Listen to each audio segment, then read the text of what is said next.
Hey, what's going on, guys? Welcome to the channel. UFC Vegas 80, Grant Dawson versus Bobby Green just ended, and this is going to be my full card post-fight. I'm going to go through every single fight on the card and give you my reaction and analysis to the results. Starting off with the first fight of the night, Aldrich versus Montana de la Rosa. This fight was relatively uneventful. The first round was really close, both throwing back and forth. Aldrich looked for a takedown, was stuffed easily by Montana de la Rosa.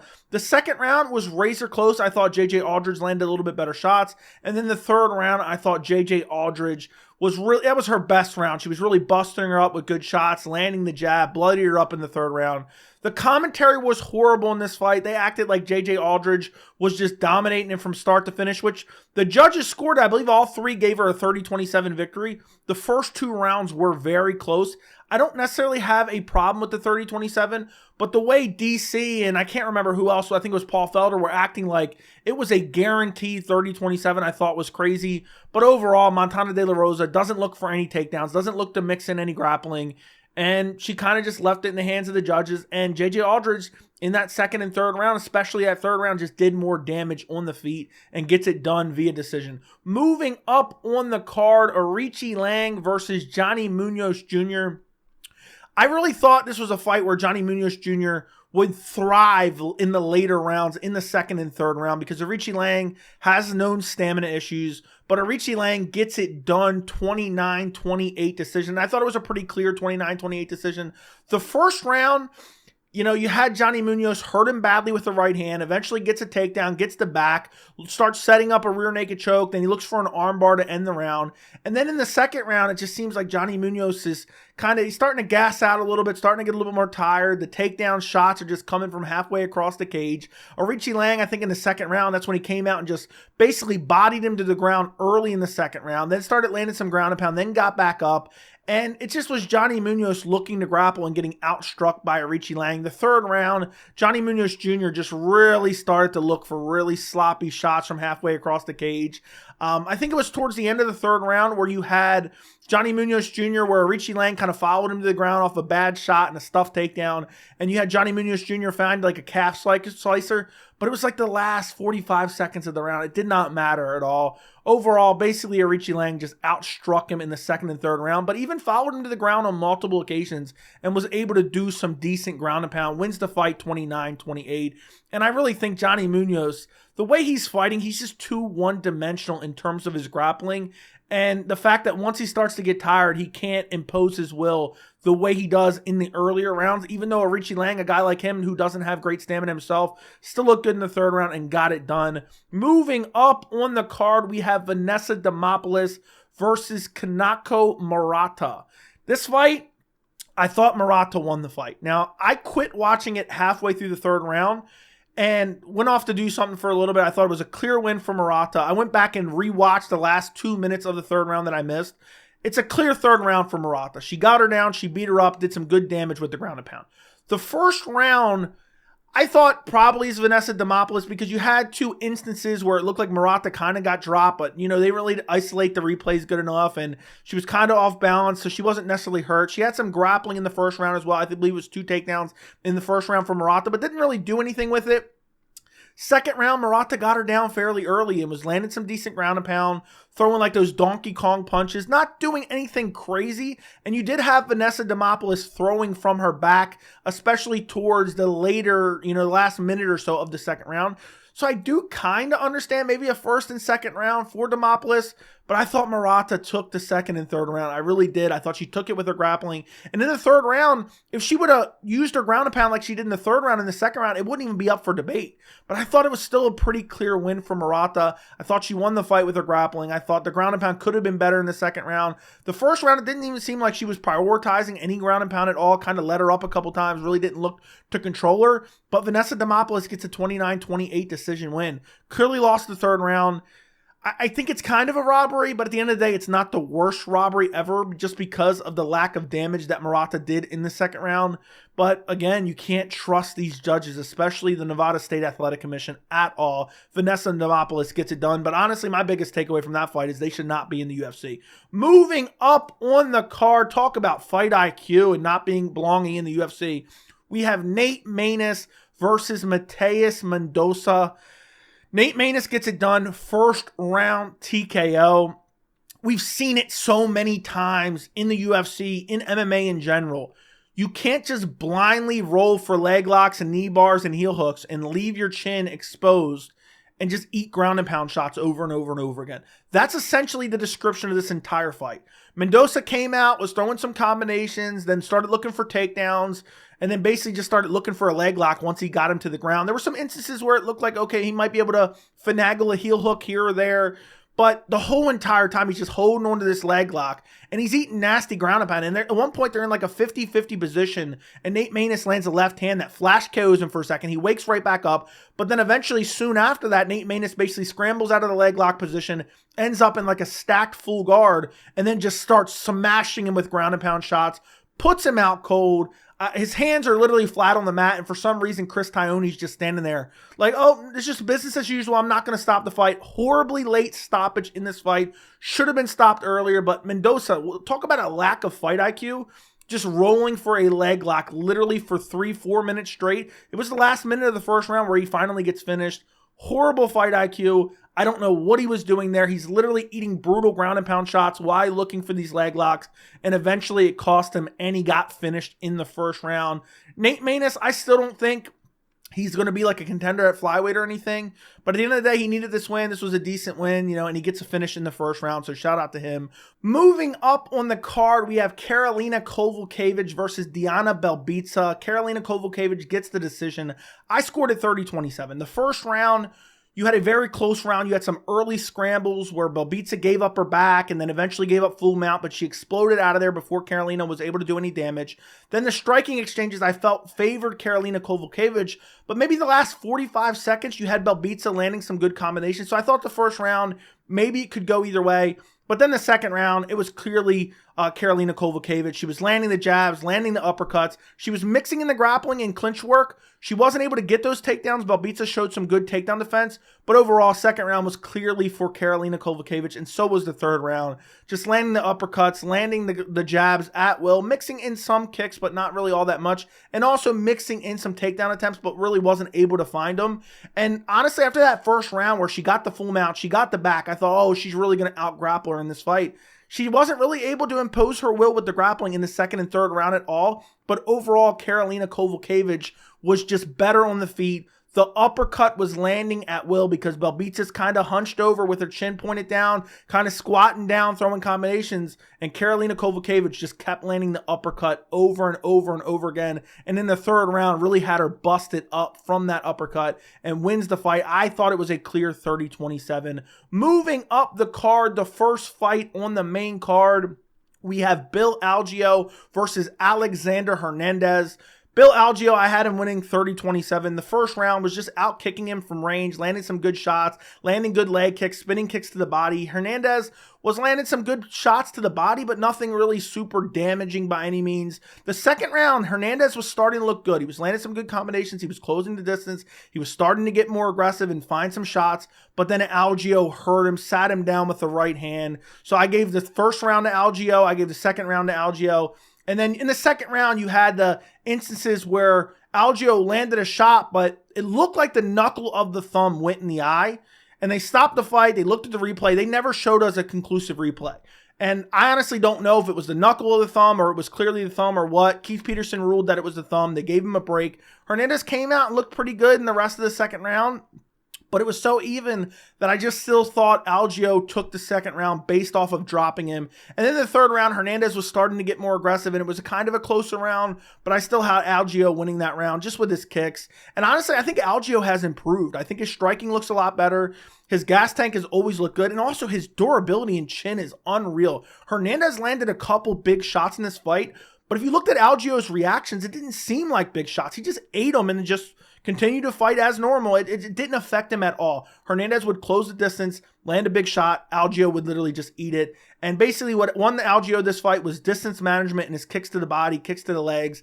And he was, aggressive when he needed to be. And I just think his durability is just unbelievable. He calls out Billy Q as one of the names he calls out afterwards. Would absolutely love to see that matchup. Moving up on the card, we have Drew Dober versus Ricky Glenn.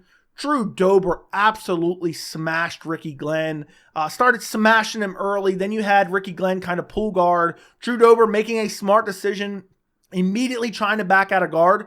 Literally, as he's backing out of guard, Ricky Glenn is digging so deep into the gloves to keep him in guard. And Drew Dober starts looking at the ref to do something. I can't remember who the ref was for this fight. Was it Chris Tione maybe? And he's looking at the ref to do something. The ref's not doing anything. The ref's literally not doing anything. He's grabbing in the gloves. He finally lets it go. Drew Dober waves him back to his feet. Just starts smashing him again, over and over and over again on the feet. Eventually, you have Glenn kind of go to the ground and just get finished off with the ground and pound. Dober absolutely wrecked Ricky Glenn. Ricky Glenn looked so slow in this fight. He looked like he's 55 years old. He does not belong in there, let alone against Drew Dober. I mean, he just had no business. He just got smashed on the feet. Drew Dober was just, it seemed like everything Drew Dober threw was just landing at will. Smashed him badly, overcame the glove grab, smashed him again on the feet, and then finishes him off on the ground. Solid win for Drew Dober, impressive win for Drew Dober, just the way he performed. But overall, a win over Ricky Glenn, what does that really mean? I guess that win for Drew Dober over Bobby Green is looking better and better after this night, after this fight card. But overall, win over Ricky Glenn, what does it really mean? It doesn't mean that much, but Drew Dober gets a first-round KO. Moving up on the card, we have Alex Morono versus Joaquin Buckley. Buckley looked pretty good in this fight. You know, he was just wading forward, throwing big shots. Had a couple big takedowns in the first round where it's almost like Morono's looking for a guillotine and he kind of gets slammed and Buckley's on the side where really Morono can't get the choke at all. Second round, Buckley's just moving forward, throwing combinations, landing better shots. Third round, pretty much the same thing. Buckley's really starting to smash him and track him down in the third round. So Buckley gets it done, 30-27. I think even one judge had it 30-26 for the third round. Was arguably a 10-8 round. But you just had Buckley smashing him on the feet, mixing in the takedowns. In the third round, I think it was a scramble or something that you had Morono end up on his back, got smashed in the guard towards the end of the third round, and just Morono had nothing to offer for him. And both guys, honestly, the UFC was kind of overhyping this performance from Buckley. I think Buckley looked improved, but at the same time, there was a lot of punching air in this fight. And I just felt like Buckley was a little bit more accurate. And then also you had him mixing in some of that grappling and some of those takedowns where he was just bodying him to the ground, not really prioritizing any control and then kind of letting him back to his feet. You had Morono look for an armbar. I think it was in the second round. Wasn't able to get it there. But overall, Morono just kind of took a beating in this fight. He was able to dodge some shots. He was hard to hit kind of in that first round. But from the late second round into the third round, he started to wear down. He started to get beat up. Buckley was really investing in that body. And, you know, Buckley he has pretty good power at welterweight especially. And he just went out there and just bodied him in the third round. Honestly, I expected Buckley to get a TKO in that third round. The way he was just pressing forward. But Buckley was smashing him so badly in the third round, I think he started to kind of gas himself out a little bit because he was throwing so many combinations. And then all of a sudden it was like, okay, Morono's about to be finished. And then it seemed like Buckley was starting to slow down a bit. But overall, good performance from Joaquin Buckley, mixed in the grappling, had some good, effectiveness on the feet, mixed in the body work, really sapped Morono's energy and gets it done. He could have gotten the finish, but overall, I think Alex Morono is a little bit of an underrated welterweight. I think it's a solid win for Joaquin Buckley. He's calling for a main event next. I don't know how I feel about that, but the UFC might give him like an Apex main event. I would like to see him maybe fight Kevin Holland. They fought at middleweight when Buckley came in on short notice and he put up a valiant effort. I would kind of like to see that rematch for him back. I think that's a decent fight. But overall, I don't think he necessarily deserves to be a main event of a fight night. But solid win for him. Gets it done. Dominates the third round. Clearly wins the fight in my opinion. And Buckley thinks he's going to be a future contender, so we'll keep an eye on him. I thought he looked pretty good when he made his UFC debut against Kevin Holland on short notice. But, just a lot of swinging at air and a lot of wild winging shots. I just feel like good counter strikers are going to brutally KO Joaquin Buckley. Moving up on the card, we have Joe Pyfer versus Abdul Razak Alhassan. Joe Pyfer out there just smashing Abdul Razak Alhassan in the first round. But a lot of what was landing on the guard of Abdul Razak Alhassan.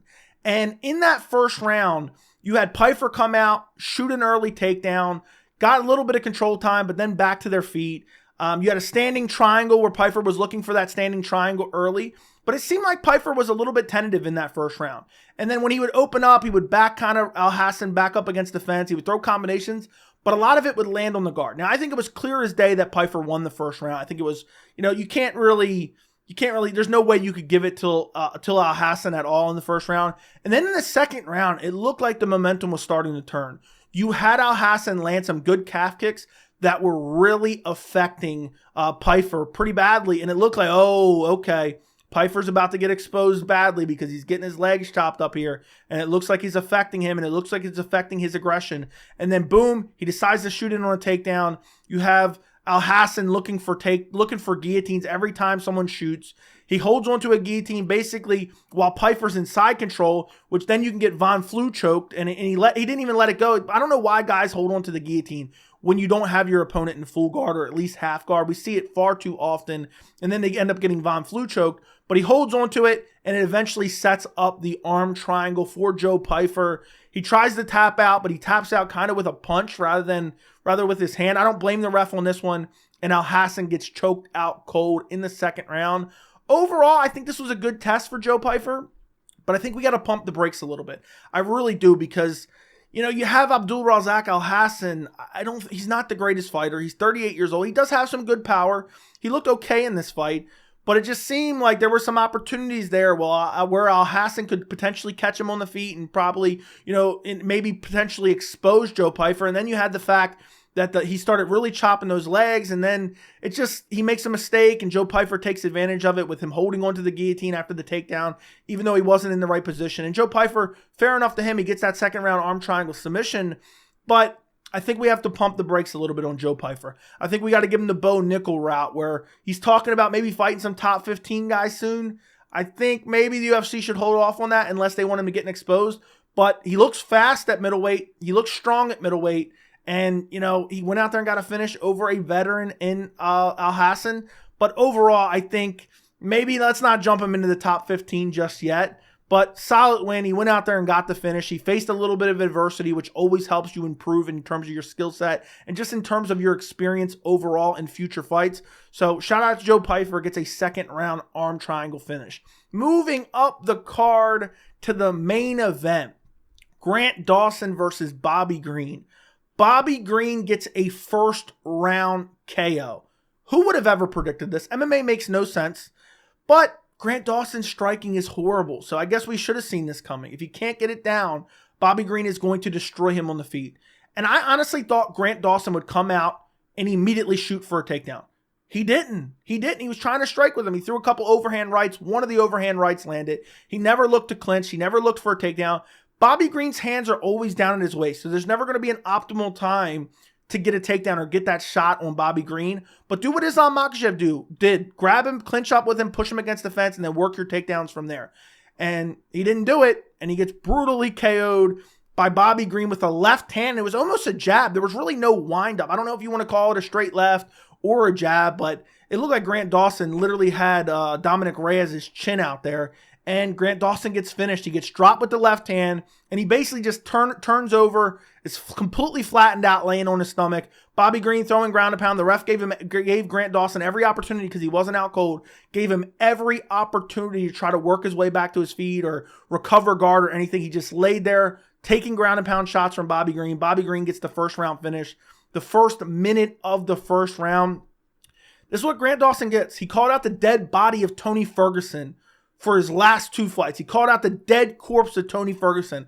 And honestly, I think that rubbed a lot of people the wrong way. And this is karma. Why would you call out the dead body of Tony Ferguson? So now Bobby Green goes from fighting Tony Ferguson. Tony Ferguson put up a tougher fight against Bobby Green than Grant Dawson did. Grant Dawson was ranked number 10. This fight against Bobby Green really kind of didn't make a whole lot of sense considering the rankings, but it is what it is. It was still a fun stylistic matchup. And Grant Dawson really, really shit the bed on this one. I mean, he gets clipped with basically a jab and gets finished with a jab in the first round against Bobby Green, an unranked opponent who he's supposed to easily outgrapple. So Grant Dawson, take him out of the rankings, throw him away, get him out of the rankings, shred his contract at this point. He may make an appearance in another video I'm doing soon. But Bobby Green, say what you will about Bobby Green. This is one thing I've always said about Bobby Green. He's so inconsistent. Sometimes he looks like a world beater. Other times he looks literally like he doesn't even belong in the UFC. Tonight he showed up, and I guess he looked like a world beater. I think Grant Dawson might have been a bit overrated, but I don't know if he was overrated, to be honest, because we all expected, okay, he's not really going to try to strike that much. He's just going to look to clinch up and take Bobby Green down. He didn't do it fast enough, but I can't even blame him that much because it was only, what are we, 35 seconds into the first round and he gets finished. So it's not like, you know, maybe he was trying to set up a shot a little bit better, but with Bobby Green, it's so difficult. The way he fights and he has his hands so low and he comes at you from weird angles. Grant Dawson just doesn't have good striking at all. I talked about it in the prediction video where Grant Dawson arguably got choked out by Aoriqileng. Arguably choked out by Aoriqileng. Go back and watch the third round, the ending of the third round of that fight where Grant Dawson wins via decision. So Grant Dawson, yank him out of the rankings. Bobby Green, who do we see him fight next? Maybe Renato Moicano. I think that'd be a good fight. Renato Moicano's been calling him out. But honestly, Bobby Green, I guess he enters the top 15 rankings of lightweight. And now you have this kind of resurgence of a veteran in the sport who really, at no point did anyone think he was going to be ranked in the top 15 at lightweight anytime soon. There's already talk of, DC was saying, oh, maybe if Conor McGregor doesn't fight Chandler, which may not happen, maybe we do Chandler versus Bobby Green. I mean, that's crazy. If Bobby Green goes out there against Chandler, he could beat Chandler, to be honest. He could chin Chandler, to be honest. So Bobby Green just put himself in a very good position in the lightweight division. I can't wait to see where he goes from here. I wouldn't mind seeing him against Jalen Turner. I wouldn't mind seeing the Drew Dober rematch. I know he's going to be ranked now. He'd be fighting an unranked guy, but he says he wants to fight in December. But overall, Grant Dawson just got exposed badly. And I know it only happened so quick, so maybe you can say, oh, it's just, you know, he zigged when he should have zagged. But Bobby Green gets it done. First round KO. What a night. Overall, the card wasn't all that great other than the shocking main event finish by Bobby Green. But it is what it is. Every card isn't going to be the best card ever. But let me know what you guys think down in the comments. Don't forget to like the video. Don't forget to subscribe. And thank you so much for watching.